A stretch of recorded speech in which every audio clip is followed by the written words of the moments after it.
what people say about me is actually true. I'm a bigger guy. I got the longer limbs, so I can't wait to go out there and shove it up his ass. I'm not trying to force anything up his ass.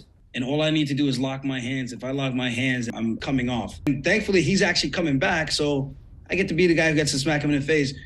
This is Johnny with Tiger Bomb MMA, and tonight I'm going over UFC 288, Sterling versus Cejudo, taking place in Newark, New Jersey, that hellhole. Interesting overall card. We got the Olympic champion back, seeing if he can reclaim his bantamweight title. 14 total bouts. Some pretty good fights here, some pretty bad fights here, but I'll get through all of those. Before that, I did want to go over the previous fight night, which was Song versus Ricky Simone. Give you my thoughts on that. But let's get started with the first fight of that card. Jamie Lynn Horth versus Haley Cowan. Easy money for me, at least, for Jamie Lynn Horth. She did exactly what I thought she would do. Haley Cowan actually looked better in the second round, which I thought she would win the first, lose the second and the third. Jamie Lynn's pretty good. Haley Cowan, she's getting better, as I keep saying every fucking time. She keeps getting better. But yeah, it is what it is. Marcus McGee versus Journey Newsome. I didn't talk about this one because it was a short notice, but I actually took McGee. A lot of people I knew took McGee, so it wasn't like I'm a smart ass or anything, but he made it look easy. Depressing to hear that Irina Alexieva beat Stephanie Egger. I still stand by the fact that she sucks, but the 5 pounds that she didn't cut, or the 4 pounds actually, really helped her. And Stephanie Egger, to me, made a big-ass mistake by letting that knee bar get away. She was defending pretty well, and then eventually just it popped. I still believe that Alexieva is one of the worst fighters I've ever seen. I think she was on her way to lose. I really do believe if Egger would have not given up the leg like that, like if Alexieva, which I'm not going to shit on her, it was a nice technique, ducking under for the leg, but she was on her way to lose. So I stand by that. Damn it. Cody Durden defeats Charles Johnson. Lethargy comes back. He looked pretty tired, could not let the hands go. When Cody got tired, he didn't capitalize. I was a little disappointed. I was lucky enough not to bet Charles because I kind of got talked out of it. And, it is what it is. Like, I did actually bet him live because I thought in the third round he was going to let the hands go. But props to Cody. He looked better than ever. More so not just the wrestling, but the jiu-jitsu. His actual, like, back control and back take with the triangle looked impressive. Like, wow. He didn't give me the vibe that he was that good at jiu-jitsu. I've been hearing how good he is on jiu-jitsu, especially from, like, dudes that know him, like Daniel Levy from Half the Battle. And I should have listened to him, but he's not always right. But I should have listened to him this time. Martin Boudet beats Jake Carlier. I had Boudet. I had like a unit. I actually had a couple more bucks on him on top of that. He didn't necessarily make it look easy, but I knew eventually Jake Carlier was going to look like crap, which he did. Let's not talk about it. Trey Water versus Josh Quinlan. I did pull I pulled the trigger on Trey because I kept thinking like shit, like it was so 50-50 in my book, Josh Quinlan, like if he can't get those shots off, if he can't hurt his opponent, especially a long, tall dude like that, it was eventually him just going to get picked apart, which it occurred. I should have taken Trey by decision. I took him just money line. It worked out. Like Josh, he had his moment in there where he cracked Trey, but he didn't capitalize on it. But kind of had a feeling, like if I'm being honest, had I not taped both of their full careers, I probably wouldn't have come up with that conclusion because, Josh gives that impression of like, hey, I'm a knockout artist. Trey wasn't all that impressive in his last few fights, but you see the prospect there. You see the deficiencies and the good shit that they do. So anyone who took Trey Water is good for you. Marcos Rogerio de Lima defeats Waldo Acosta. I should have pulled the trigger on Marcos like I wanted to. Bitched out. I heard too many opinions about how he sucks and how he doesn't throw enough volume, but I should have fucking known that the moment he started throwing those kicks, which he did immediately, it was just going to be the downfall of Cortez. He couldn't get the jab off. He actually took him down a few times. He controlled him there. I thought he was going to go for a submission. I thought he had the submission a few times there. It just didn't materialize. I did have De Lima by submission. It didn't work out. And then by the third round, I just max bet whatever the line was for him to win, which was like minus 450. I made $77 off that. But yeah, that wasn't a bad fight. Fernando Padilla versus Julian Erosa. I had Erosa. I took a unit shot on Erosa, and anyone complaining about the stoppage, it is what it is. It's fine. Like, it wasn't a terrible stoppage. Like, Padilla handled his business. I knew what I was getting into with Julian Erosa, as anyone who bets him should, and it just happened to be that way where he got cracked and he couldn't recover, and then they stopped it early. Although I do think it was an early stoppage, I think Julian. When he gets dropped and hurt like that, he gets under that like momentum of like, I'm going to kick your ass, which I thought was going to happen. I'm like, hey, he didn't get put out. Here's his massive comeback. If you keep doing that, if you keep, falling back to your ass and getting rocked like that, I've got no quarrel with it. Rodolfo Vieira versus Cody Brundage. Brundage does the Brundage as I expected. Like, he looked good in that first round, nearly got Rodolfo out of there. But I keep telling people, Brundage ain't the guy. He ain't the guy. He's going to Brundage this fight, which he did. He goes for a guillotine in the second round on Rodolfo Vieira, and he got shown what a true black belt level squeeze was, and that was like one of the nastiest squeezes I've ever seen from Vieira from the arm triangle. So I had a parlay with Vieira and Boudet, so that cashed. I had a pretty good night. I'm not going to lie. Caio Borralho, I took him by submission. I kept hearing how, he wasn't ready and he looked unimpressive. I'm like, dude, like, I saw what he's capable of and he looked good. Like, even in the first round where Mikhail wasn't giving up the takedown as easy, I still thought that Borralho looked good on the feet. Like, he didn't look deterred. Like, oh shit, headline. Professional fighter gets hit in the mouth. Print it. Like, yeah, like Borralho got hit in the face, but he handled it really well. So to say that he looked bad, I think it's dumb. Like, he looked pretty good. He was landing some good shots, and then the second round he took him down and dominated. So I'm glad to see Borralho finally got his UFC finish. And then going down the line, I think depending on where they put him at, like, they've been giving him really good competition. Like, Mikhail is a good competition, right? All of his fights that he had were really good competition.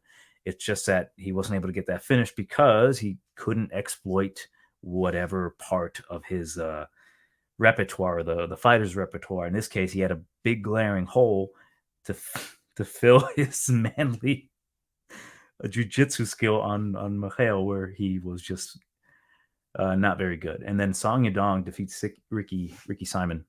I took a shot on Yadong until he was like an underdog. I think I got him at like plus 110. I saw him up at plus 115. I wasn't able to get that. It went from like pick 'em to even money to like minus 105 to plus 110. So I took it at plus 110. I also took by inside the distance. And I think I was spot on about breaking down the Ricky Simon versus Song Yadong fight at 5 rounds because Ricky never got out of first gear. I thought he's going to reserve his gas tank until the later rounds. But by then, Song was just blasting him. Like, he was so used to going 5 rounds. Like, he knew his cardio was going to hold up, where Ricky was like kind of hesitant. He didn't do what Ricky should have done. I think in a 3-round fight, he definitely could have had better moments in there. He could have extended the gas tank up until like maybe 2.5 rounds and then just hold him up against the cage, And it just looked really bad for Ricky, right? He looked pretty damn bad in that fight because he couldn't do anything to Song. Song just was picking him apart. He knocked him, in my opinion, he knocked him out like 3 times in that fight. And Song looked absolutely primed and ready for like a future title shot. Like, if he can get past another fight, either Marlon Vera fight or a Merab fight, I'd love to see either of those two. But yeah, Song Yadong looked great, and overall for me, pretty good night. I made like 15 units. It's coming together. I feel as if like I'm finally putting shit right, and it's almost as if because I actually had a couple bets with Edgar, and I'll tell you this right now. I had a couple parlays with Edgar, and on Bovada, I also had the under 1.5 for Edgar. I had it like plus 115. I kept checking after I lost those parlays. I'm like, hey, they're going to give me my money for the plus 115. It hadn't cashed yet. So I was looking. I'm like, what the fuck did I accidentally put the over? And I noticed that the parlays were still active and they were able to be cashed out. The fight was over. I cashed those bitches out. I made like maybe a couple bucks on them because I had one fight with Jamie Lynn and she won. And I was like, oh shit, like are they going to take the money back? They never caught on. So I ended up, saving myself from a couple bad parlays with Edgar. But good night. I'll say that. Good night. But yeah, let's get started with the main card here, which is the 288. Who is the first fight of the night? We've got a bantamweight bout. Is it bantamweight? Daniel Santos, Willie Catch versus Johnny Munoz Jr. And instantly when I found out about this fight, I kind of knew. Let me fix this camera. Kind of knew where I was going to go. Like Johnny Munoz, I had to tape him again, but he is plus 140. Come back on Willie Cat. Daniel Santos minus 165. And I love Daniel Santos, not only because his name is Willie Cat, and I think that's cool, just the way he fights. Like he is super aggressive. He moves forward. Great jiu-jitsu, black belt, trains out of Diego Lima Shoota Box. And I love everything about him. I really thought in the fight with John Castaneda, I actually thought Castaneda was going to do what Castaneda did, and he got dropped many times. I'm like, oh, fuck, because I had a kind of a hedge bet, essentially. Like I had my pick on Castaneda. If I recall correctly, I'm pretty sure I picked Castaneda, but I actually bet Willie Cat at plus money. So I see him getting dropped, and Castaneda's looking good, and then Willie Cat just shows that like Shoota Box spirit with the blonde hair, and he just came back, and then he never let up. Like his recovery looked good. The guy is solid, man. I think he's just overall the better fighter here. He's going to give up a bit of reach and a bit of height against Johnny Munoz. But Johnny Munoz is the type of guy that, he's a good enough wrestler. His jiu-jitsu is where it's at. Him getting knocked out with that weird like uppercut, if you can see here on the screen, that's where he got dropped when he went for a takedown on the shorter guy, which it plays here. Like he's going to potentially go for takedowns on a much shorter guy, and it really lends him to get possibly knocked out the same way with an uppercut or a knee. And with Johnny, I know his boxing's been getting better. He's got a decent enough jab, but he doesn't really show much in the way of like a path to victory. Like I think the only way for a victory for Johnny Munoz is if he keeps it on the feet and he boxes up Daniel Santos. And I don't know if that's the best idea, because Daniel Santos is really hard to put away. But I do think if he lands some good shots on him, he could hurt him and possibly knock him out. I just don't think Johnny Munoz's boxing is that good quite yet. Like he beat Ludovic Sholinian. He beat him up with a jab. He didn't really do much. He couldn't get taken down. I just think Daniel Santos is a bigger dog here, although I have to be wary here in the sense of like maybe Johnny Munoz is going to outperform his previous performances. I just don't see really much from Munoz at this very point that could beat Willie Cat, Daniel Santos. Like with the Shoota Box guys, I think they do leave a lot of years in the gym because they beat the shit out of each other. And I just think Johnny Munoz's chin might be a little suspect here. It's just kind of like, I don't know if I want to take anything. If I was going to place a bet, I would take Daniel Santos just because he has a bigger dog in him. But yeah, I just don't see anything too effective from Johnny. If he tries to go for takedowns, I think Daniel Santos is very effective off of his back. And if it becomes a striking battle, I think it's a matter of time until Johnny Munoz gets hurt, and I don't think he's going to be able to recover, while Daniel Santos might recover, and Johnny might go, try to take him down, or not take him down, but get on top, and he might fall into like an armbar or some shit. It's going to be interesting if they do decide to grapple, because I think both of their jiu-jitsu is pretty solid. But I think it might be a striking battle, and if that's the case, I'm going to go with the guy who's more of a dog, so I'll go with Daniel Santos by a second round knockout. Next bout, we've got, there we go, Joseph Holmes versus Claudio Ribeiro, Ugly Man Holmes. I don't want to talk about this one very much because I think it's like the battle of the idiots here, but we've got the odds minus 210 for Claudio, come back on Joseph Holmes plus 175. I don't really want to go into too much detail because neither guy has really shown much in the way of like intelligence in the cage, right? Like Claudio, I'll give him credit. He did get knocked out by a very hard hitter in Razak in his first UFC fight.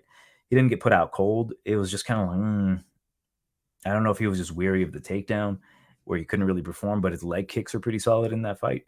As for Joseph Holmes, like he's a much taller guy, 6'4", 80-inch reach. He's going to have a 3-inch height advantage and a 3-inch reach advantage. I don't think he uses that reach very well. I also think he leaves his legs there to be kicked, which I do believe that Claudio is going to be able to exploit that. And I think he's not going to like that. I think eventually the cumulative damage from the leg kicks and just the swinging hard punches from Claudio are going to take its toll. I want no part of this one at all. I think it's a coin flip. In reality, I think Joseph Holmes has some decent enough skill where he could use his length, use knees up the middle, go for takedowns, because I think his grappling is going to be better, just mainly because he'll be the bigger guy. I think he can tire out Claudio. But if Claudio keeps it on the feet, I think it's going to be a matter of time until something bad happens to Joseph Holmes. So I'll pick the favorite here in Ribeiro by second round knockout. I'm not confident in either guy. I think it could go either way. I wouldn't touch this one, so I'll stay away from this completely. Let me double check my notes to make sure I got nothing else to add. Yeah, as I mentioned in regards to Holmes, I don't think he's got the greatest fight IQ. He doesn't have James Krause in his corner anymore, which doesn't really help him much. I don't think James Krause really cared. He didn't seem to give him proper advice. So, yeah, I'll stick with Claudio to win this one. Next bout, we've got the return of Mr. Bitches, Zalga Zhumagulov, versus a newcomer, Rafael Estevam.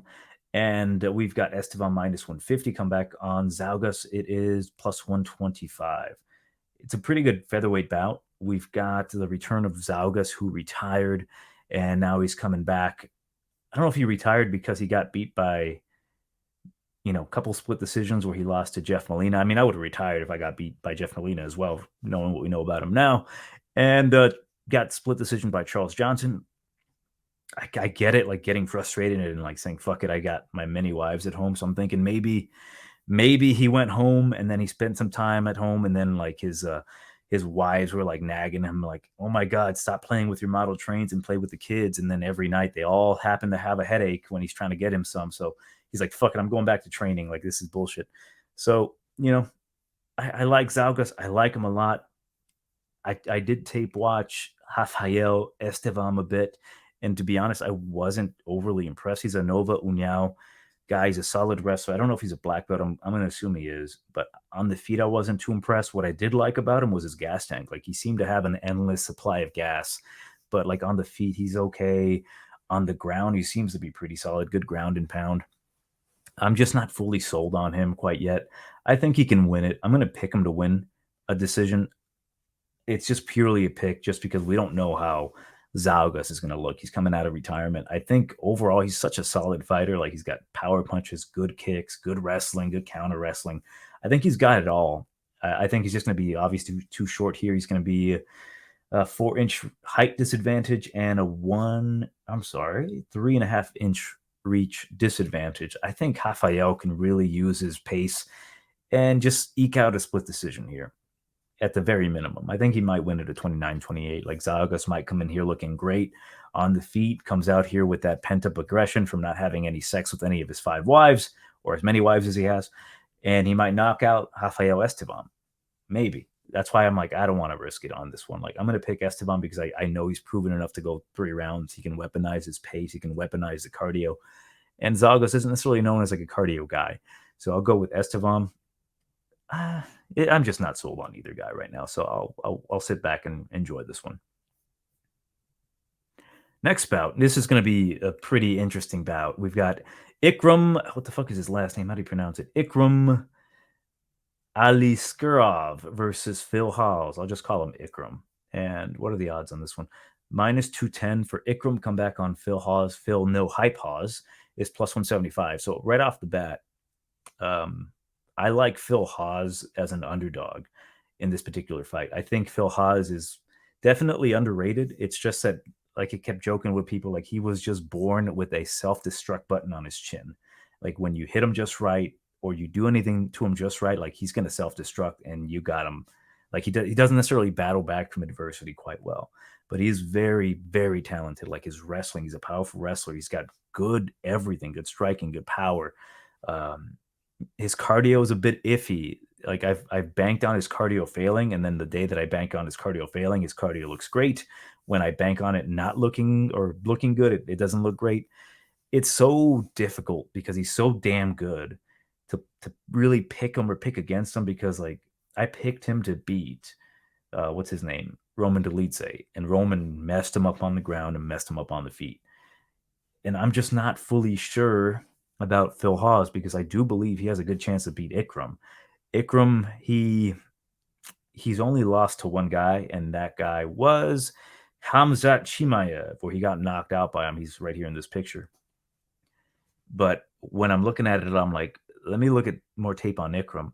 Like, how's his chin? Like, his chin's a little sussy. He got knocked out by, I think it was an uppercut by Hamzat, because Hamzat tried to take him down, could not get him down. His Sambo background obviously is ridiculous. Like, you go back and watch that fight, people were joking about it, like, oh, Hamzat couldn't take him down, so he resorted to knocking him out. And I'm like, oh, his takedown defense is good. His wrestling is good. He loves a Kimura.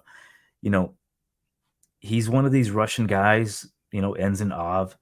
So it's hard to bet against these guys. But I do think that Phil Hawes has a path to victory here. But when kind of looking further into this fight, if it becomes a striking battle, like if Phil Hawes can't get taken down by Ikram, it becomes a striking battle. It kind of gets 50-50, because I think Phil Hawes has a much better striking. He's training at Tiger Muay Thai. We saw what he did to that chubby fellow, Mini DC. What's his name? Duran Win, where he cut him up nasty with those elbows. Like, he's a solid guy. Like, he's super powerful. I'm just very interested in this one. I think I'm not going to bet it at all, but I just think it's such a fun fight. We get to see if Phil Hawes can bounce back if he's made the proper adjustments, and we get to see how good Ikram is. Like, I do think Ikram's very solid. I think he can beat a lot of guys in this division. They just happen to give him a stylistic matchup where it could pose some issues. So, like, picking Ikram just because he's a Russian and he's got the Sambo background isn't an automatic to me, because I do think his chin might be a little suspect. He's beaten some guys outside the UFC that aren't necessarily high quality. I've seen this guy striking with some super fat dude. What was his name? Diego Gonzalez in Brave. And I'm like, why are you fighting guys like this and testing your striking with them? And it's not even looking all that impressive. But what I will say about Ikram is that he does seem to have a decent enough cardio to him, and he does love a specific technique where he does a jumping flying knee into a takedown. I think that could come into be a factor here with Phil Hawes. So if he just decides to jump in, he does leave himself exposed, but that flying knee could affect Hawes as well, where it lands on him. I mean, it's such an interesting fight. I'm going to stay away from it. I am going to bank that Ikram actually eventually gets a finish in this one. I don't know if he can particularly take him down. I think if anyone does take anyone down, it would be Ikram. He's a little craftier. But Phil Hawes, again, wrestling background, he's a solid guy. I don't blame anyone for taking Phil Hawes. I might potentially even put a little bit of bet on him as well. He's plus 175.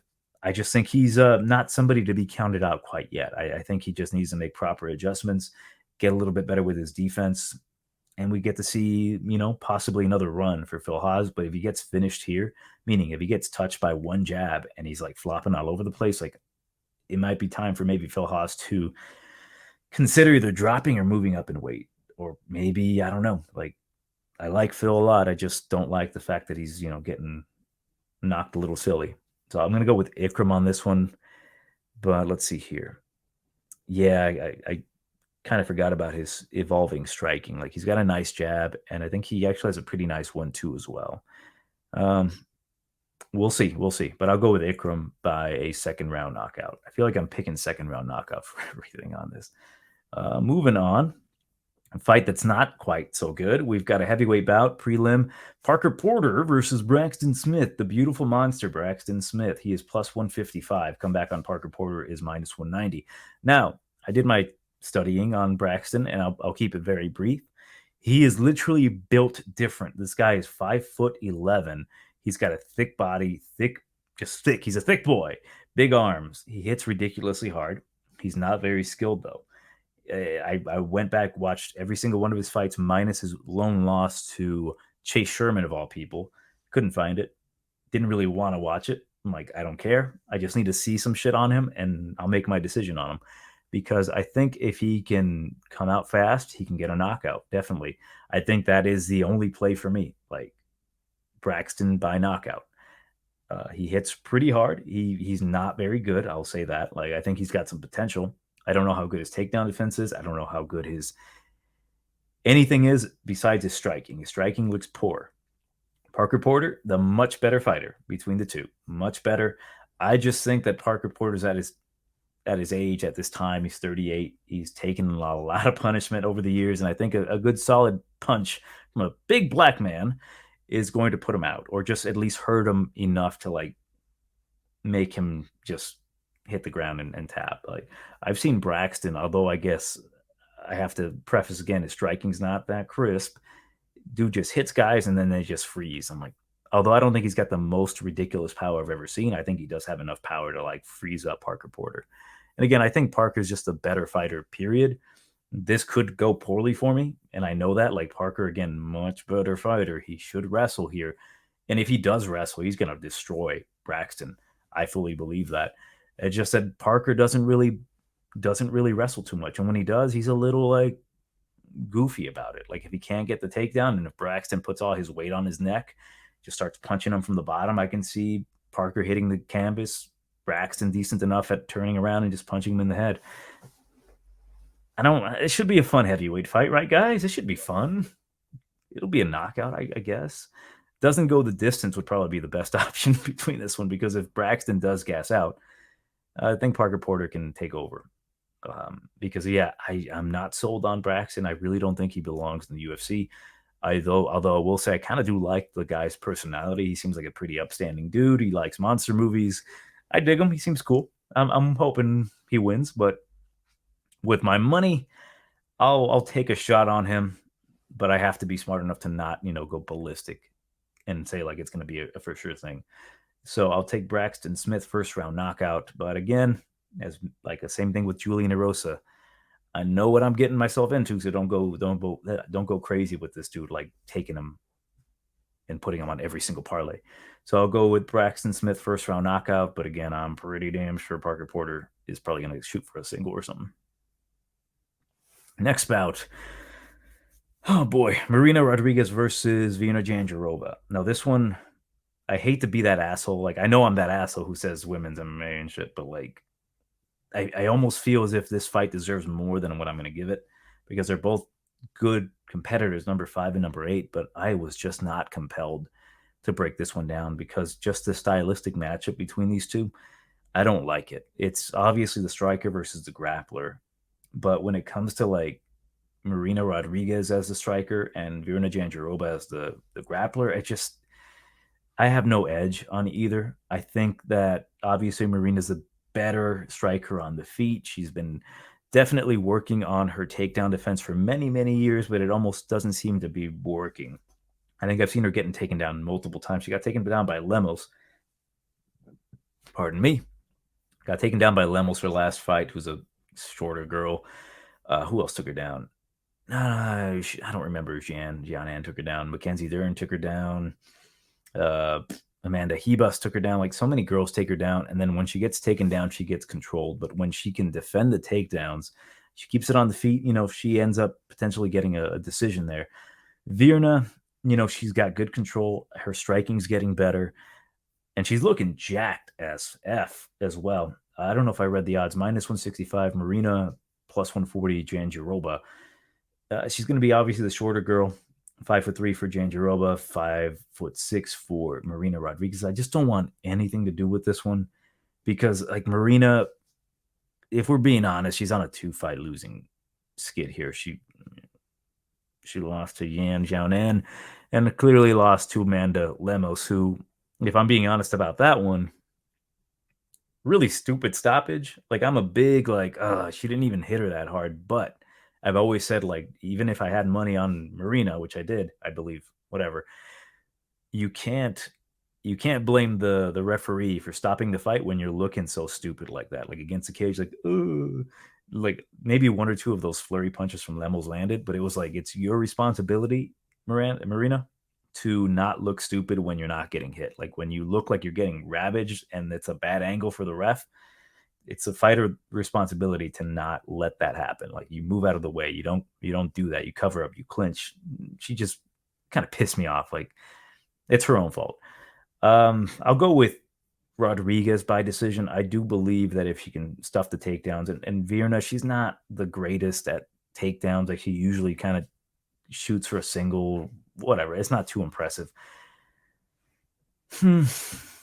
I don't like it. I really don't. It's probably a dog or pass completely, but I think Rodriguez has a good shot here. Like, I think this might be the time where she actually starts defending takedowns properly, and she has, right? Like she's got decent enough takedown defense. She can get up slightly, but when she's flat on her back, she ain't getting up. But yeah, if she dances around a bit, I think she can win this decision. So I'll go with Marina Rodriguez by decision.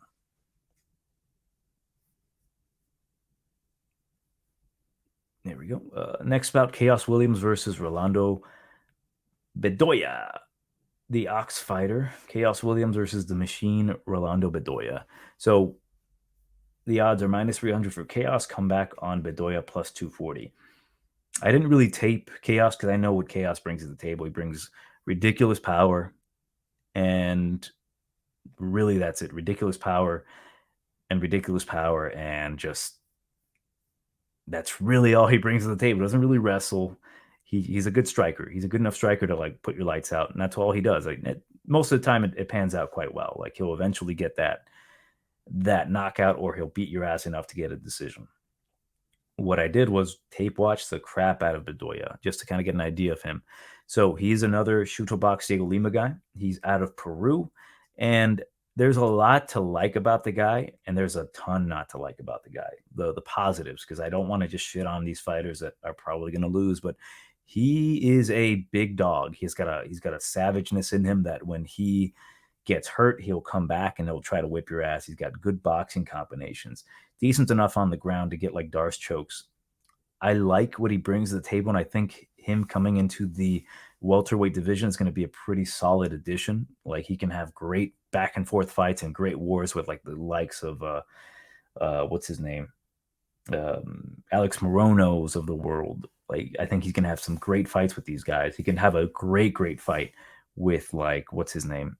Damn, I just lost his recently lost Ponzinibbio. He can have a great fight with Ponzinibbio because he's such a like crazy dog. He'll go into the body. He likes to strike inside the pocket. I've seen him do the chicken dance and come back and win a fight just with that pressure and pace that he brings to the table. What I don't like about this guy is that he's so damn hittable. And I wrote this down because I had to say this shit. I said he's hittable, but he has the confidence of a man who hasn't been hit by a big buff black guy. Now, I did have to clean it up because I didn't just say a big buff black guy. I used a different term, which I can't say on the internet. But this guy is out here in the pocket, striking with dudes, getting hit, taking punches, and like his striking defense is pretty poor. But again, like if he can take the shots, he can move forward. And I even wrote down like the best way this guy could potentially win is if, say, Chaos beats the shit out of him, Chaos gets tired, not knocking him out, and then Bedoya comes back and puts some nasty combos on him. Because if he's still conscious and he's got a tired fighter in front of him, he's going to whip their ass. That's what I like about this kid. I like his volume. I like the punch combinations. His shot selection hits the body quite well, but it's mostly boxing with the hands. But again, like I think that once he gets hit in the face by Chaos Williams, and I mean just one shot, he's going to be on LGBTQ street for a while. And, you know, eventually Chaos is going to land that additional punch. And the best thing I wrote down was like sometimes money line is better. And despite me saying that I think Bedoya is going to get knocked out, I don't like necessarily betting inside the distance or like crazy money lines. Let me rephrase that. Inside the distance or by knockout. There you go. On guys when I don't know how tough they are. That's kind of like a rule of thumb I'm doing recently. Like he's a debutant. Maybe he can take the punches of Williams. Maybe he can't. I am thinking Chaos is going to win. So that's why I'm like, sometimes money line is better. So I might potentially have Chaos on a parlay, just money line. Because I just don't know how tough Bedoya is. Like if he gets cracked, will he clinch up and then rest out the rounds and then just kind of get beat up a little bit? Because that kind of happened with that Nick Fior and that I forget his name, like Nick Fior, the guy who made a debut against that Polish Haley Joe Osment, I think Mateus or something, Brett, I can't remember. But I think a bunch of people picked that Polish dude who I cannot remember his fucking name, that jacked little Polish dude from the Contender Series. And we expected him to either get knocked out or finished. And then we found out that Nick Fior, if I remember his name correctly as well, pretty fucking tough. And we lost some money. So in this case, I am just probably sticking with Chaos money line, maybe dabbling a little bit with the props, nothing too nuts. I just do think that eventually in the first round he's gonna crack Bedoya, and he ain't gonna fucking like it. So I got Williams by first round knockout, and I'm excited to see Bedoya in the future. I'm telling you, this guy's fun to watch. Although I don't necessarily think he's the most skilled guy, he's not the fastest guy. He's got a dog in him, and I'm gonna enjoy seeing him fight in the future. Gosh darn it! Here we go. Next bout at light heavyweight, we've got Devin Clark versus Kennedy Nzechukwu, the brown bear versus the African savage. Kennedy minus 210 comeback on Devin Clark plus 175. And I went back and forth on this one. I'm like, what do we got here? What do we got here that maybe Devin Clark could potentially get a victory here against the African savage? And I think I broke it down potentially perfectly. I hope I do, because I really like when I look into these fights and I actually see something. And I think this is one of the fights where I thought, I'm like, okay, I might be onto something here. Now, let's talk about Devin Clark. Devin Clark, as we know, kind of a stunter. He gets knocked out, he gets hurt, he gets dropped. He kind of breaks sometimes. And it kind of sucks because Devin Clark is a very good athlete. Like he's a solid dude, phenomenal, powerful, huge legs, great wrestler, strong right hand, but I think mentally he kind of crumbles with adversity. And I hate to see that, right? You hate to see a guy that crumbles. Like he's a tough dude. We saw against Kutalaba, he didn't give up with a broken jaw. And I did like what I saw in his next bout. Was it the Kutalaba fight? No. It was, let's see, Kutalaba beat him, and then he knocked out William Knight, and then he got beat up by Azamat, and then the Da Un Jung fight. That's where I'm like, okay, I thought he looked pretty good. I know he was with Elevation now, and I think that's probably the best thing for him. Like he looked significantly calmer in the cage. He looked smarter. He wasn't moving himself back. That's one thing about Devin Clark that I've always noticed is that when he moves back against the cage, that's him literally saying, don't hurt me while I take this ass whooping. When he moves forward, he feels confident in himself. He can throw the big right hand. He can duck under for powerful takedowns. It's a good look when he's moving forward. When he's moving back, it's a terrible look. But when he moved to Elevation, him beating Da Un Jung, I was like, oh, that's impressive. I go back and rewatch that fight, and I'm like, okay, what are the factors there? His dad wasn't in the cage with him, like as his corner. His dad's always yelling at him. I think that's probably the best thing for him, not having his dad there. I think there's some added pressure. And if his dad's in the corner, it's on automatic fade. But Devin Clark, I just didn't like what I saw when he fought Da Un Jung. Like I went back and rewatched the fight, and I remember in my head, I'm like, he's looking so good. He's looking good. He's looking good. And then I would go back and rewatch it, and it was like, he doesn't look so good. He just got really good opportunistic moments in that cage. Da Un Jung was doing pretty good grappling. Da Un Jung, he eventually just got tired, and then Devin Clark just got positional dominance on him, visually looking better, and he got the decision win. I just wasn't too sure about Devin Clark. I don't think he's going to look all too great against Kennedy, who Kennedy's biggest downfall is when he gets kind of out-grappled. And truly his biggest issue is that his mentality in the cage doesn't click on. With Kennedy, and I've said this about him in the past, I think he's just a super nice guy. I think he's just a super, super boy. He's a good kid, and he just happened to choose a career choice that doesn't necessarily mesh with what he feels inside. I think he's like a cuddly animal. And I like Kennedy a lot. Like I don't know if you've seen it, but like his issues with his mom and how she's ill and he's taking care of her. It's almost as if like Kennedy goes out there and he hurts people, and his mom's like, why'd you have to hurt him so bad, son? Why'd you got to do that to him? And she's like, I'm sorry, mom. I don't. So Kennedy seems like the kind of kid that just doesn't want to hurt people, but when he decides, hey, I'm going to kick your ass, he literally becomes that African savage.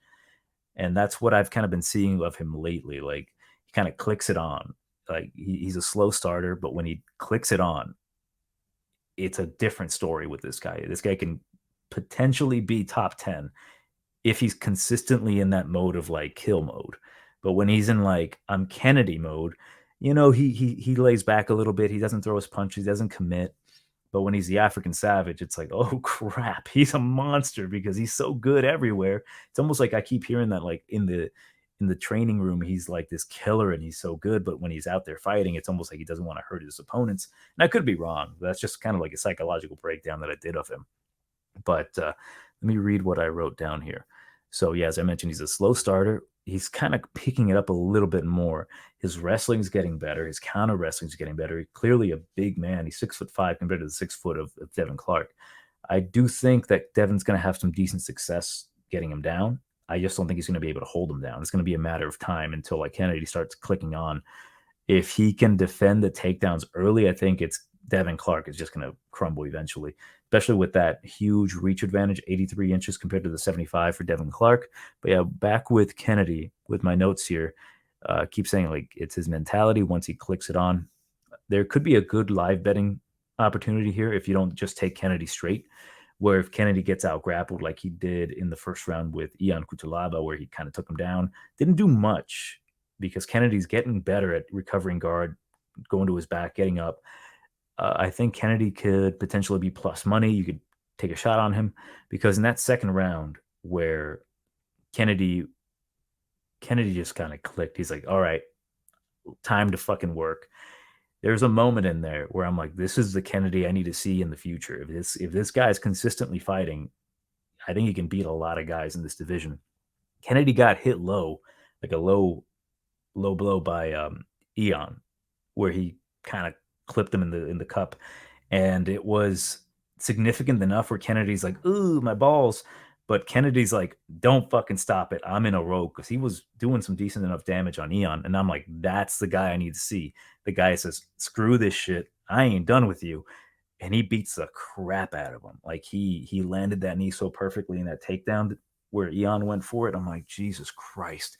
Going back to the Roberson fight where I'm like, Kennedy's getting better. He's dominating him in the grappling. Granted, Carl Roberson initiated the grappling. That was just kind of a dumbheaded move, but you see how good he is at like position and using his weight and his body. Kennedy Nzechukwu, who decides to say, hey, I'm going to grapple with Devin Clark, get him tired, get on top of him and pound him out. Going to be a very interesting guy to beat because he's going to be so heavy on guys. He's going to be so hard to hit. He shells up very well. There's a lot to like about Kennedy. It just, again, are you going to be betting Kennedy, the sweet boy, or the African savage? So the minus 210, it's a bit iffy. So again, that's why I say maybe live betting, because if the African savage comes out here, he's going to break Devin Clark. But Devin Clark can definitely beat Kennedy, the sweet boy. So I'm going to pick Kennedy in the second round to knock out Devin Clark. Again, second round. I don't know what it is about the second round. It's just, again, you got to be careful with which Kennedy shows up. So I'll go with Kennedy's second round knockout to go full African savage. And we'll see what happens. But I'm going to keep an eye out for that live line on Kennedy. Moving on to the prelim main event. And all I wrote down on this one is Allah is good because this fucking fight's going to be awesome. It's a perfect spot, too. It's the prelim main event where these two guys are going to go balls to the walls to try to kill each other. And it's just such a fun fight. And to me, I'm just going to say it, I'm not touching it because I see so many possibilities in this fight. It's just so much fun. These two guys want to put on a show. Clearly, Drew Dober, we know about Drew, great chin, super handsome, kicks super hard, corn-fed Nebraskan boy. Doesn't like the Negroes, but hey, I don't hold it against him. He hits hard. But Jesus, this is the first time he's not fighting a black guy in a while. Let's take a look. He knocked out Terrence. He knocked out Bobby. Rafael Alves is a little dark, so maybe that's his issue. Maybe he just can't beat light-skinned dudes. But, Matt Frevola is a ginger. Maybe they qualify. But Matt Frevola, he's been on a pretty good run lately. He's been knocking dudes out. He's been knocking out his ethnics as well. Genaro Valdez and Atman Azaitar, the Potato Man. And currently, it's a Drew Dober minus 220 comeback on Frevola plus 180. So it's so simple to say, yeah, Drew Dober's been knocking everybody out. He's going to knock out Drew Dober or Matt Frevola. Very likely, 100% likely, super likely. But Drew Dober, he's been out grappled in the past. Matt Frevola is a very good wrestler. I just don't know if Matt Frevola, the steamroller, is going to do that. Like, as of late, he's been like, I'm here to box things up. Like, he's so wild. And it's just such an interesting bout. Like, it's the southpaw in Drew Dober versus the orthodox in Matt Frevola. So I'm looking at this like maybe there's an opportunity for Frevola to go for a single leg and take down Drew Dober. Like, Drew Dober's got good get-ups. It's just, we don't know. And also, to say that Drew Dober, despite the fact that he's never been knocked out, can't get knocked out by Matt Frevola is a little ridiculous. It doesn't matter how hard the guy hits. Matt Frevola hits pretty damn hard. It's more so the shots you don't see coming. And I think Matt Frevola's been working on like his left hooks, and he's getting better with his striking. It's just that he gets so damn wild sometimes, where he gets so hyped up that he forgets to wrestle. It's going to be such a fun fight. Like, I do believe Matt Frevola might be live here to win by just using his pace, mixing in the boxing with the wrestling. But Drew Dober obviously can knock out anyone in that division. Hence, I'm just staying away from it. This could even go possibly all 3 rounds, which I am kind of hoping it does. Because imagine that these two guys beat the crap out of each other, and they're both stumbling, and it'll be heaven. It'll be absolute heaven for me. Hence, I don't want to bet it. I do think there's a good chance that Matt Frevola could win, or Drew Dober can come in here and knock him the fuck out in the first round. I can see Drew Dober taking down Matt Frevola and pounding him out, vice versa. It really just depends on which Matt Frevola is going to come out here. If he's going to be the technical guy, composed, wanting to win a fight, I think he's got a good chance here. If he comes out here trying to sling leather, he's got a good chance, possibly. I mean, very, very slight chance to knock out Drew Dober. But Drew Dober's got that nuclear left hand. Like, to me, it has to be Dober. Like, it's not necessarily a no-brainer. Like, I can't fade Dober in his run right now. Like, he's just been knocking everybody out, and I think he's putting everything together. He's in his prime. Matt Frevola, that X factor of him going full ballistic and full, like, I want to go out there and bang with dudes, could be his downfall. I don't think he'll come out here looking like that, but because there's a chance he could, I don't want to take the chance on Matt. I don't even want to take doesn't go the distance. Again, I'm not touching this one. I'm just going to sit back and enjoy it. It's just, to me, the money I could potentially make or lose isn't worth the amount of fun I'm going to have watching this fight, like just jumping up and down, like, oh my God. So I'm going to go with Drew Dober, second round knockout. God damn it, second round. Second round knockout for Drew Dober. I think the first round is going to be fun. I think Matt Frevola will wrestle, and I think Drew Dober in the second round comes out, starts stuffing takedowns, maybe showing the knee a little bit more, starts throwing uppercuts, straight left hand, probably rocks Frevola. And frankly, I think it could be an early stoppage. Frevola's pretty good at recovering. It's just, again, when Drew Dober hits you, it's like it's not good. So I'll go with Drew Dober, TKO, second round. All right, let's get on to the main card. We've got the return of Crone Gracie, aka Ice Cream Crone, versus Charles Air Jourdain. So Crone Gracie plus 160, come back on Charles Jourdain minus 200. And Crone's been away for 3.5 years. So to break it down simply, because there's not really much to talk about, like, Crone Gracie suffered his first defeat against Cub Swanson 3.5 years ago. Cub used good movement, good boxing, attacked the body, didn't get taken down, won the decision.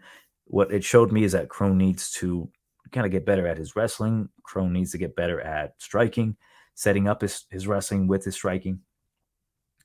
Or setting up his striking, setting up his wrestling with his striking. And, he showed me that he's tough enough to get his ass whooped and keep moving forward. Charles Jourdain, as of late, for him being a minus 200 favorite, he's kind of shown me that he's not the guy I thought he was. He's got good striking. He's wild. He throws flying shit. But he's a little doo-doo in the brain. He's got pretty poor fight IQ, which sucks because he's such a great striker. When he lets his hands go, he's very dangerous. But, like, he cannot stuff a takedown, and he cannot seem to keep losing. Like, I thought he was going to run through Nathaniel Wood as long as he could take a takedown, but, like, Nathaniel Wood hurt him hard, kept tripping him, and I'm like, that's more props to Nathaniel Wood. Nathaniel's a smart fighter. He's got great fight IQ. The way he was just tripping Jourdain, not using any real effort, it was like, Jesus, like, it's such a simple technique, but it's more, again, the fact that Charles was just not able to figure it out mid-fight was like, ooh, that's bad. Like, being able to adjust mid-fight is not something Charles can do. I think Krone's going to take this one.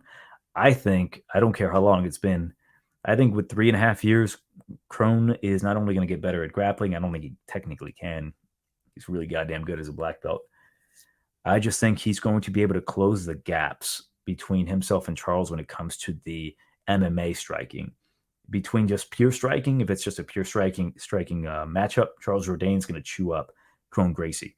But in between that time, I think Krone's going to be able to like get close enough to the fact that he could potentially just crack Charles, duck under, go for a single, take his back, stuff like that, just stifle him.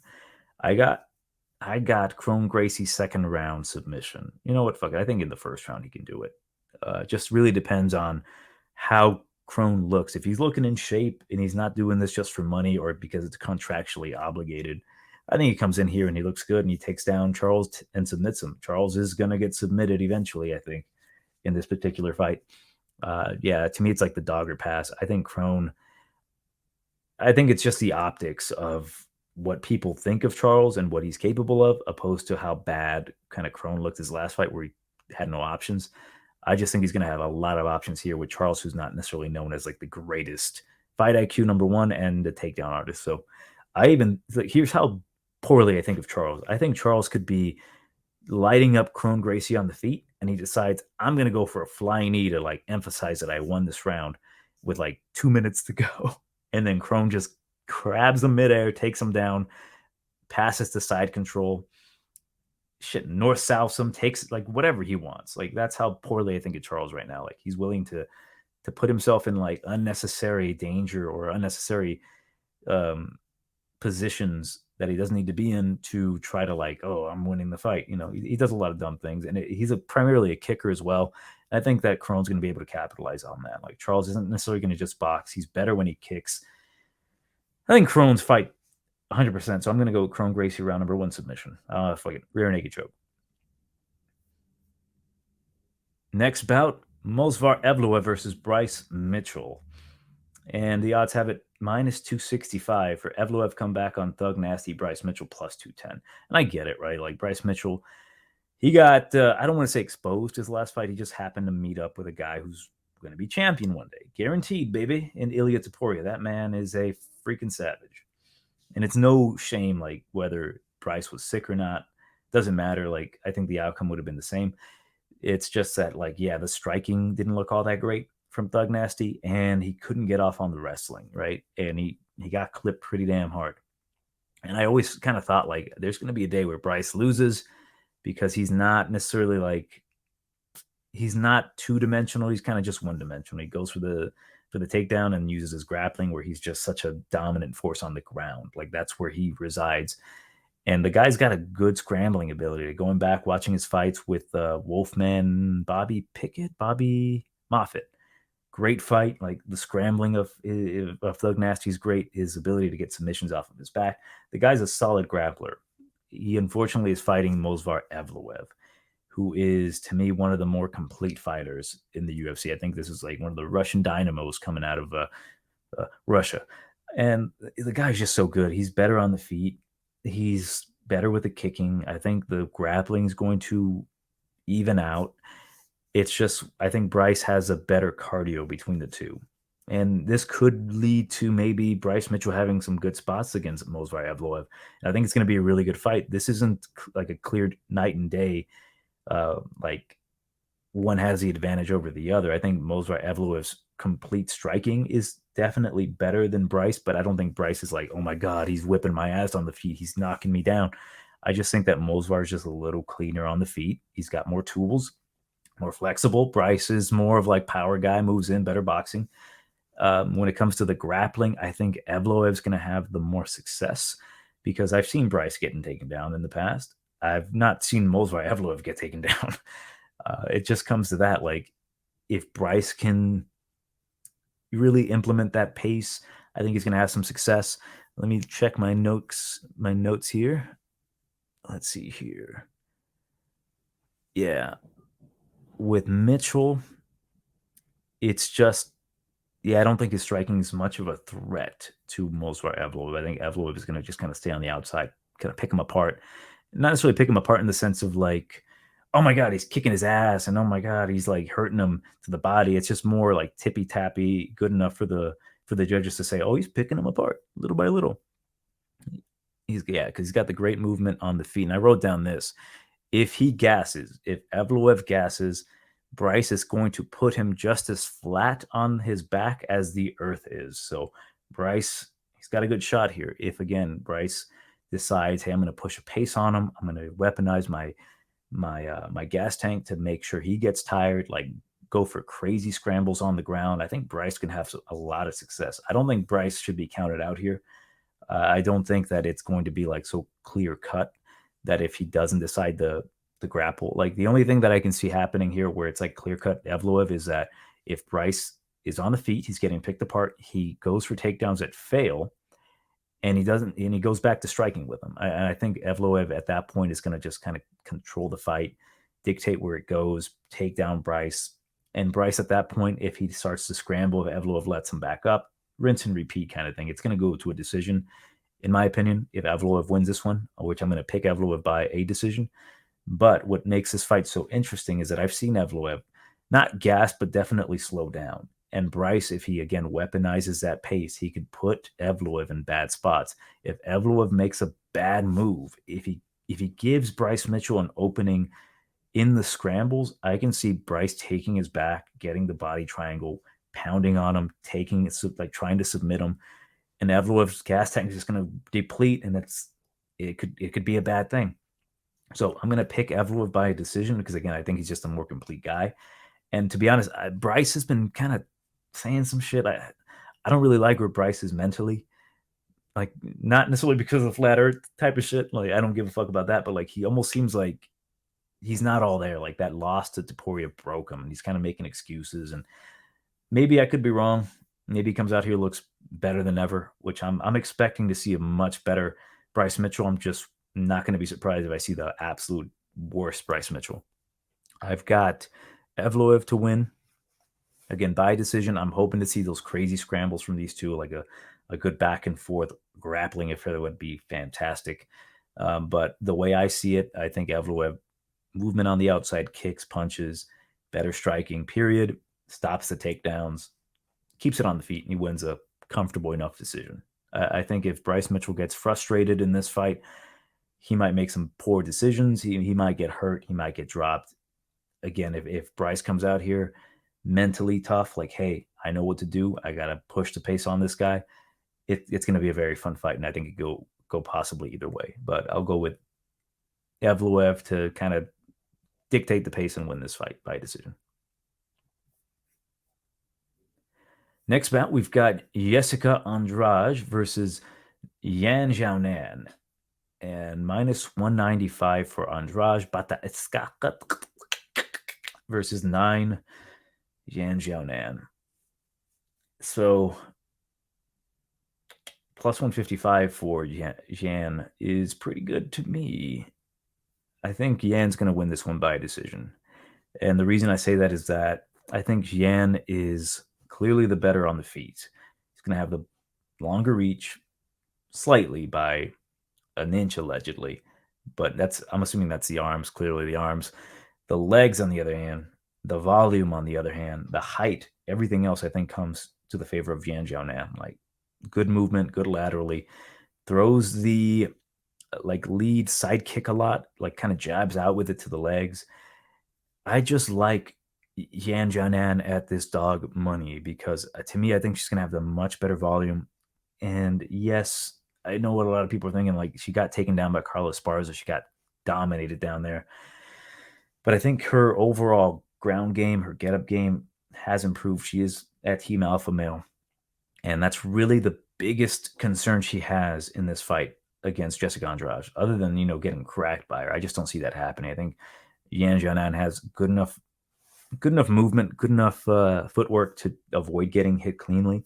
If she gets kind of bum rushed by Jessica, it's going to poke at her, like literally kick her in the fucking chest, and she'll go back. Because she's a powerful little munchkin. Like clearly she can slam a lot of girls. It's just, to me, like I I see Jessica as a type of fighter who she finds openings in a lot of her fights, and with a certain level of competition, she's going to run through them. Like, clearly, she ran through a lot of girls back in her day. Like, even recently, Lauren Murphy busted her up. Amanda Lemos submitted her easily. Cynthia Calvillo busted her up. But Yan Xiaonan poses a different threat, and that threat is China, baby.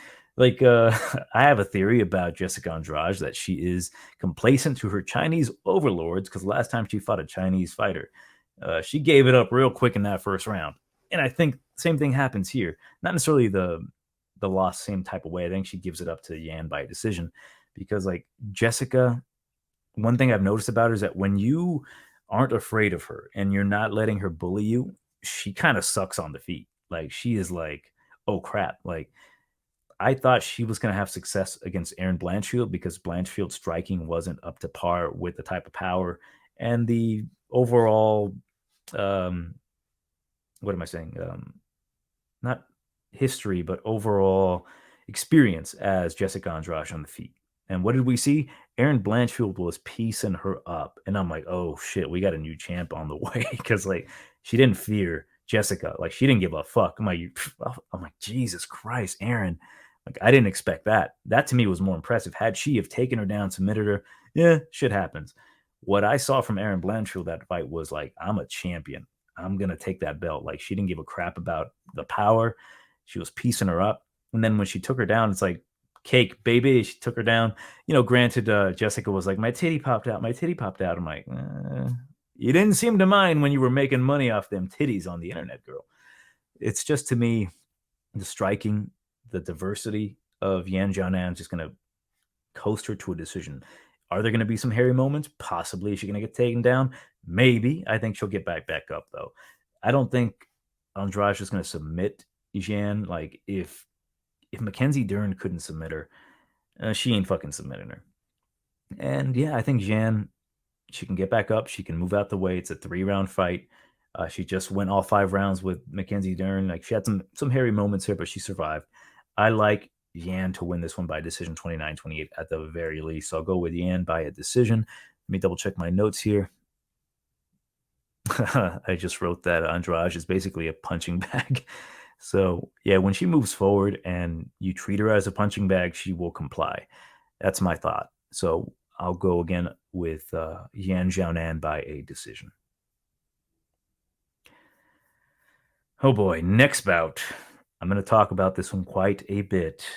Belal, remember the name Muhammad, versus Gilbert Durinho Burns for the co-main event at welterweight. And I just kind of found out it's 5 rounds, which solidified my position even more. We've got the -130 in Gilbert, +105 for Muhammad. So I went back and kind of watched a ton of their fights to see where one guy has the advantage. Because if we're being honest, they're pretty similar. It's just that Gilbert has more power. His jiu-jitsu's better. But Belal Muhammad has more volume. He's got better takedowns, I would say, potentially, just potentially. And his lateral movement's a bit better. Gilbert's more of a, kind of a stalker. But they are pretty similarly matched when it comes to that, like power for power. It's just what really makes the difference is the X factor, which I will get to. But when I'm watching this fight, and I'll come out and say it, I don't like Belal Muhammad. I don't like him. Just never have. To me, the thing that rubs me the wrong way is the fact that I don't see it. I don't see what's so great about the guy. Maybe other people do. To me, I think he's just a product of circumstance. And I think when he hits a certain level of competition, he's going to get exposed. And kind of like the same thing I said about Arnold Allen. I think Arnold Allen's good. He can beat a lot of guys, but once he gets to that certain level, it's like he's going to get exposed, which I thought he did. But I respected Arnold Allen in his efforts against Max. I thought his stock rose. But back to this fight. When it comes to Belal, the thing that I notice is that he's kind of riding the coattails of Gilbert Burns. For example, Gilbert Burns, he fought a young man by the name of Damian Maia. That was really when Burns was like, is this guy that good at welterweight? He knocks him out. He knocks him out in the first round. And then what happens next is Damian Maia fights a man by the name of Belal Muhammad, and Belal Muhammad goes to a decision. So it's basically he's taken the scraps of Gilbert Burns, and he goes 29-28. And I actually took Damian Maia to win that fight. It's just that he couldn't take down Belal. It was a goofy fight. Like, to say that Belal looked impressive, not true. And then who does he fight next after that? He fought Kamaru, whatever. Then he fought Stephen Thompson. Then what did Gilbert Burns do to Stephen Thompson? Take him down, kind of beat his ass, just whipped him on the ground. There was a moment where they were kind of exchanging punches against the cage. Coincidentally, Belal Muhammad fights Stephen Thompson next, and the exact same thing happens. He followed the same game plan. He even had that same moment where they kind of punch each other against the cage. And that's more to, I guess, Wonder Boy's. It's his fault because that's kind of his defense. And what are you going to do, Belal, not punch him? And it just, to me, it seems like he's just riding the coattails of Gilbert Burns. He's kind of like a little swagger jacker. And then cut off a little bit, but the main reason I don't particularly like Belal Muhammad is that even when I decide to bet on the guy against Sean Brady to win by decision, the dude TKOs him standing, which was like, are you absolutely kidding me?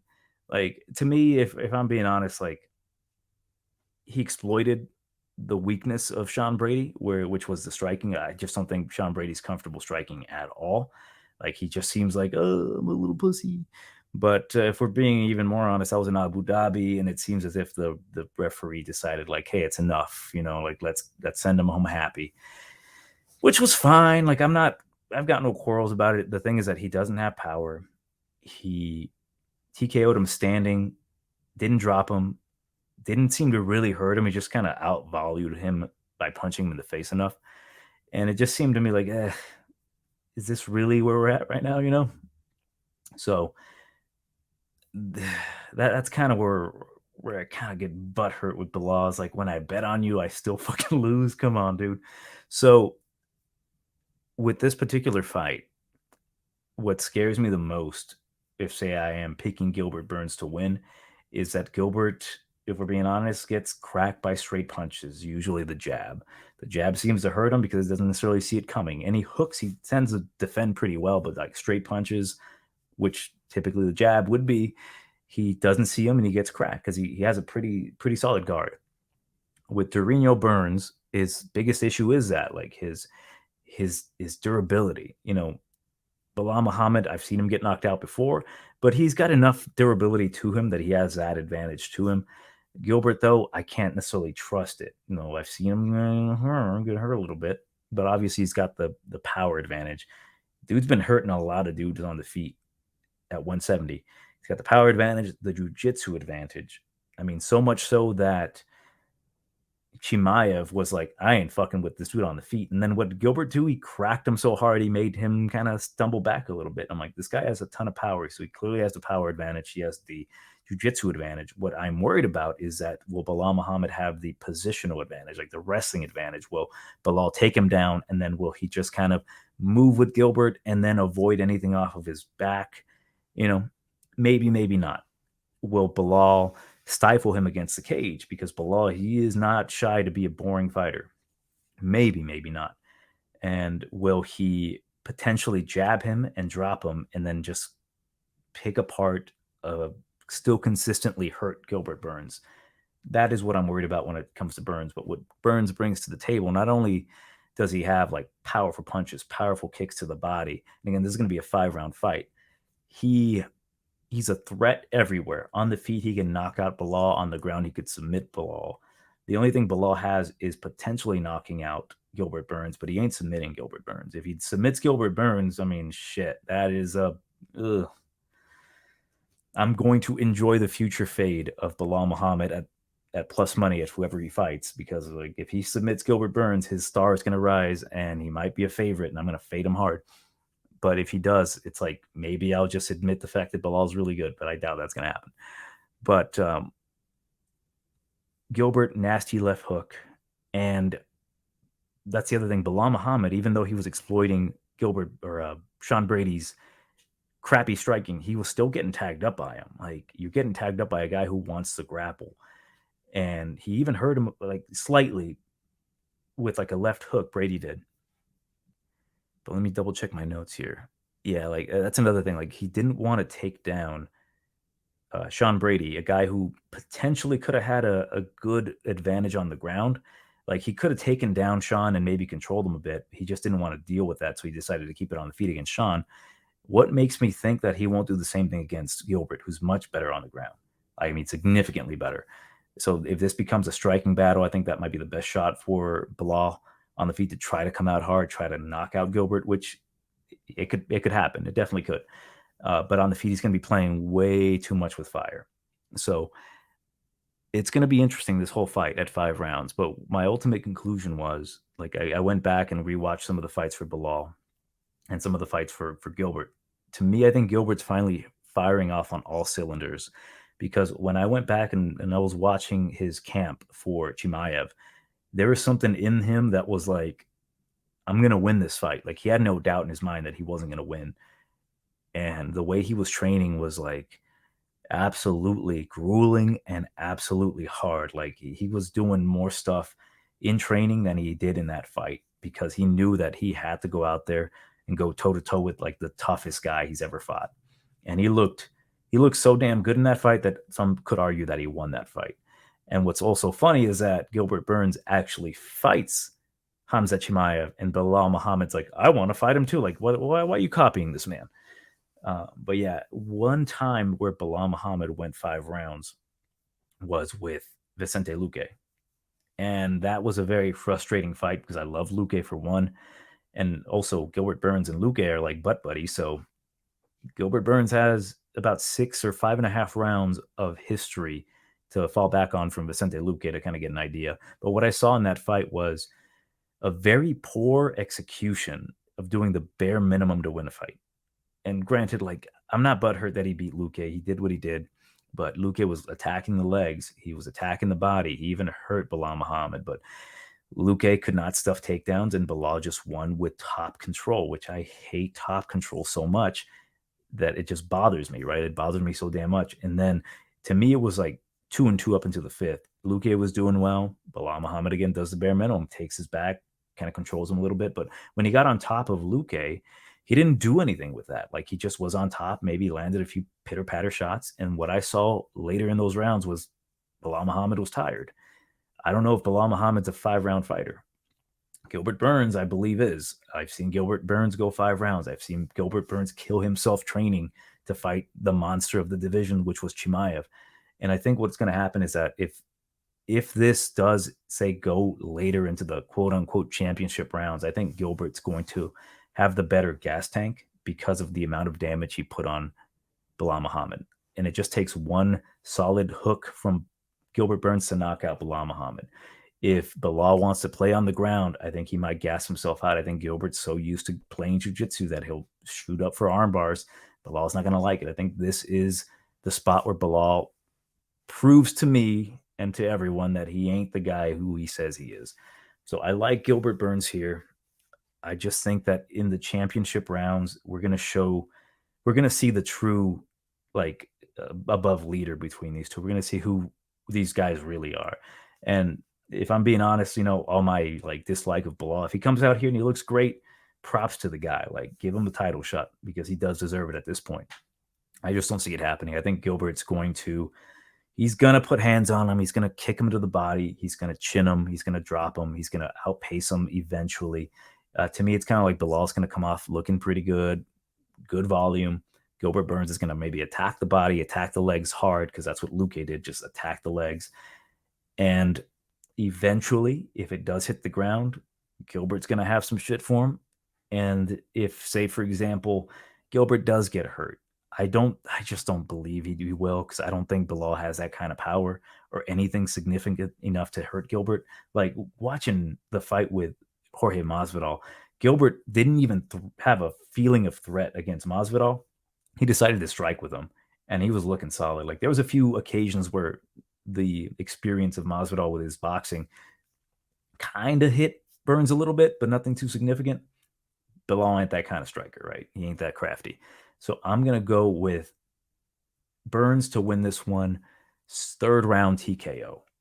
I don't know if I'm going to bet Burns yet because I don't want to have emotions with this fight. Because I'm probably going to record my reaction to this. It's either going to be really good, heavily edited because of profanity, or really bad, heavily edited for very, very bad profanity. So I'm going to go with Gilbert Burns round number 3. I just think being a 5-round fight, and maybe I'm just putting too much into the fact that Bilal looked like absolute shit in that 5-round fight.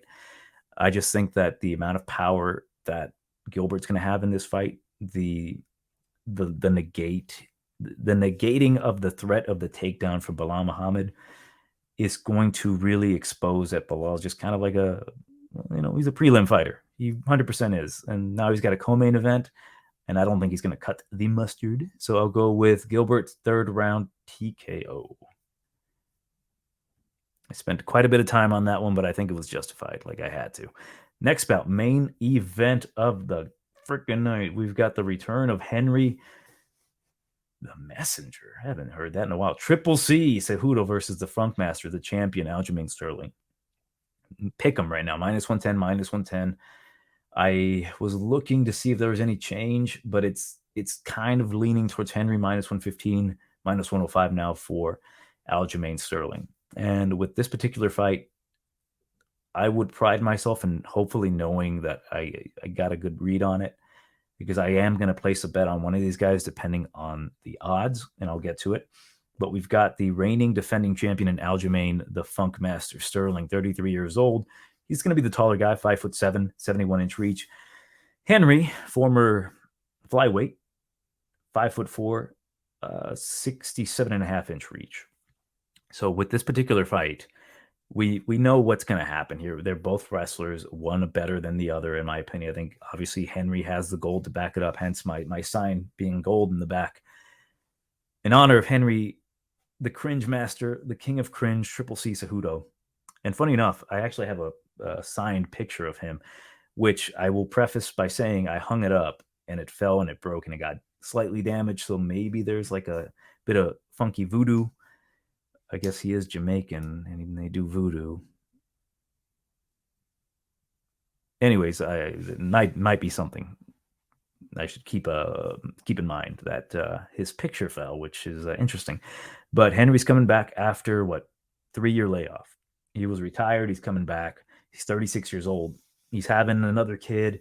We don't know what his motivations are, but I think I do know what his motivations are. I think he misses competing. You clearly see him on the internet just kind of breaking down fights. And I think he just does miss fighting the best in the world. And I think he sees something in Aljamain where it's like, I can be champion again. Like, easy peasy. I think truly that if Henry Cejudo were to fight Peter Yan, he would have beaten Peter Yan.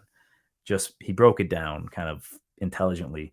Like, he didn't give away the strategy, but he's always said, like, yeah, I'll beat Peter Yan.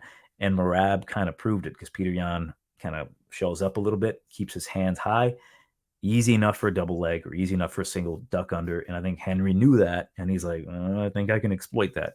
That's one thing about Henry Cejudo that I absolutely love. Say what you want about the guy. He is quite possibly one of the greatest MMA minds, greatest competitors in UFC or in sports history. The guy absolutely loves the technical aspect of fighting. And I think he's quite the master of it. To me, Aljamain's the funk master. To me, Henry is the fight master. He trains out of Fight Ready, obviously. I think he's the mastermind behind it. The way this guy breaks things down, the way he improves other fighters is ridiculous. Like, that's why when you hear about a fighter training at Fight Ready, it's like, oh shit, he's training at Fight Ready. He's going to be the best version of himself because he's got that team around him, right? I think Henry is a big part of that. As for Aljamain, you can shit all you want on Aljamain, as I will, but yeah, Aljamain's been doing his thing. He beat TJ. He TKO'd him. Like, he beat a one-armed guy with former drug abuse, but that's not his fault. He did his thing. It's not his fault that TJ came in there injured. He just took care of business, right? So I'm not shady about that. He did beat Peter Yan the second time, so I'm not shady about that either. It sucks to say. I went back and rewatched it, but he did beat him. It sucks to say, I know. Leave your comments below, but he beat him the second time, and that was more of Yan being too much of a pussy, if we're being honest. And then obviously the reason why people don't like him is that disqualification to win the belt. That is not the best way to win the belt. But the positives of Aljamain: great volume. He's a big dude. He's a big dude at this weight class. Obviously, he uses that bully mentality. He is a bit of a weight bully. He's a strong guy, good wrestler. To me, though, his jiu-jitsu is better than his wrestling. Like, I think he uses, obviously, his wrestling to use his greatest weapon, which is jiu-jitsu, and his true, absolute, like, best weapon, the backpack, the body lock triangle. He's got the long legs to hold people down. Go for triangles, go for the Soleil stretch or whatever. Not triangles, I'm sorry, but rear naked chokes from the back. The guy's very good when it comes to his jiu-jitsu. Like, even off of his back, he's solid. Like, training out of Serra-Longo, obviously his jiu-jitsu has to be very good. And to me, that's his best aspect, right? But when it comes to like the volume on the feet, to me, it's kind of a hit or miss, because when he throws a lot of volume, he gets ahead of guys like in 3-round fights. Like he did that to Pedro Munoz, and Pedro really couldn't do anything because there was just too much coming back at him that he just didn't have too much time to react. But he throws a lot of kicks up the middle, a lot of kicks, period, a lot of 1-2s. He overwhelms dudes with volume, which was what he was doing to Peter Yan in the first early rounds in the first fight. And he looked good, and then he gassed out. I don't think he could sustain that type of pace for the entirety of the fight. He will gas out. Say he could say whatever the fuck he wants about that first fight with Yan, like, oh, I was sick or whatever. He gassed himself out going too hard, throwing too much volume. So what comes down to the fight is that, yeah, obviously Henry's been away for 3 years. My dogs are going crazy because my girlfriend got here. Yeah, but he's been away for 3 years. And I even heard an interview where Aljamain was like discrediting him, and the guy interviewing him were discrediting shit that Cejudo did. Like, oh, he hasn't really fought the top of the division. He fought for his first title defense at bantamweight. He fought Dominic Cruz, who's not the same Dominic Cruz. Like, it's just a little like they were kind of shitting on him to the fact like he's not one of the best. And one thing that I brought up was that, to me, Henry Cejudo is on par with a John Jones, and they use that example. I actually wrote that down. Like, oh, I think Henry Cejudo's just on par with a guy who can come off of a long layoff and win a fight and look like a killer, just like a John Jones. And they use that example saying, I don't think he's like that. I don't think he's that good. And I'm like, I got a thing where people can't influence me when it's like, oh, I think this is the outcome. I'm like, maybe you're right. Not in this fucking occasion, because you cannot convince me of shit that I'm seeing in my own eyes. Like, I've seen Henry go out there, get his ass beat by Marlon Moraes, who's much bigger than him, hits a lot harder than him, kick the shit out of his legs. And that was one of the greatest performances I've ever seen in MMA history. He comes back, makes the proper adjustments, beats the shit out of Marlon to become a double champ in the UFC. And I was like, that shows me a lot about who Henry is, a guy who can get his ass beat, not get deterred, and keep moving forward and win that belt. And so I love that about Henry. Henry's a guy that makes those proper adjustments mid-fight. So if things aren't going his way, he relaxes, he finds a way. He doesn't even need his corner. Like, he thinks of this. Like, he definitely broke down a ton of tape on Aljamain. He's going to know more about Aljamain and his weaknesses than Aljamain does. And I think Henry, who is like super crafty, even on the feet, he's going to have a lot of success on the feet. And clearly the wrestling, right? The guy's in great shape. The only X factor here, the negative, is that, what is Henry doing? Why is he coming back? And I truly think it is because of the competition. I think he loves competition a lot. Like, even watching his like breakdowns of fights, like, you can kind of see like he misses competing. And to me, I don't think Henry's the kind of guy that would take a fight and half-ass it. I don't think he'll come back to just get money. I don't think he's the kind of guy that would agree to fight without him being at his optimum best. We'll see, though. I don't believe that at all. I think he's the kind of guy that just is going to show his absolute best every single time. And maybe in the first round, there might be a little bit of rust, but he's, again, the kind of guy that he's going to shake that off quite easily. So going at my notes here, let's see. Yep, I have greatest competitor of all time. Let's see. Yeah, he's gotten to the point where he doesn't even need to wrestle anymore. Like, he can keep it on the feet. And one particular aspect that I loved about the fight with him and Dom, and this got broken down, was that he was baiting Dom to kind of duck into his right knee. He was throwing the right head kick, and he nearly caught Dominic because he timed it perfectly. Like Dom obviously moves like out of the way, he ducks under a lot, and Henry didn't just throw that just to throw it. He kind of forced that to happen. Obviously, he attacked the legs with powerful leg kicks. He he defended takedowns from Dominic almost as it was if it was like an absolute like he was disgusted. Like, I can't believe you thought you were going to take me down. He would just shuck him off. And clearly he's going to have the power advantage here. And there's talks about maybe Aljamain taking down Henry. I don't know about that. Like, it could possibly happen, but I think Henry's just so fucking strong. His back is so huge. He's looking in great shape. I just love Henry to win this fight. I think it's such a winnable fight for Henry Cejudo. And the reason for it, not to completely shed on Aljamain Sterling, but the reason for it is that not only is Henry so good on the feet, is he not necessarily is he not the greatest IQ guy? I think that sounded stupid. Is he not so great on the feet? Not so great at wrestling? He's great at all that. I'm gonna keep saying not. He's grittier. He's tougher. He's smarter. I think he's just too smart for Aljamain Sterling. No one's done Dominic like that in the past, where he just gets completely like blown out of the water. And the fact that like he got hurt, he got cut, and he's like, time to end the fight, fucking knocks him out like seconds later.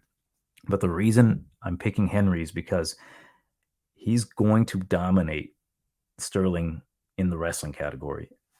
Sterling's not the best at defending takedowns. I've seen this guy get taken down many a time. I've seen this guy lose rounds getting taken down. I went back and rewatched his fight. It should even Peter Yan was like taking him down and beating his ass.